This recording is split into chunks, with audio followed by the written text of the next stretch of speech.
শ্রমিকদের অধিকার আদায়ের ঐতিহাসিক দিনটিকে স্মরণ করে সারা দেশে পালিত হচ্ছে আন্তর্জাতিক শ্রমিক দিবস।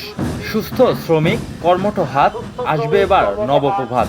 এই স্লোগানে সকালে কুষ্টিয়া জেলা প্রশাসকের কার্যালয় চত্বর থেকে বের করা হয় বর্ণাঢ্য র্যালি।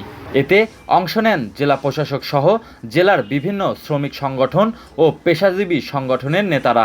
পরে সম্মেলন কক্ষে শুরু হয় আলোচনা সভা।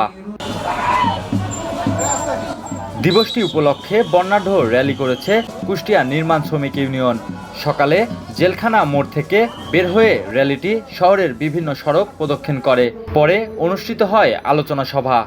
সংগঠনটির সভাপতি তাইজাল প্রামাণিকের সভাপতিত্বে সভায় বক্তব্য রাখেন জেলা বিএনপির আহ্বায়ক কুতুবুদ্দিন, সদস্য সচিব জাকির হোসেন সরকার, প্রকৌশলী মাহমুদ আল হাফিজ অভি, নির্মাণ শ্রমিক ইউনিয়নের সাধারণ সম্পাদক রাজন মালিথা সহ সংগঠনের অন্যান্য নেতৃবৃন্দরা।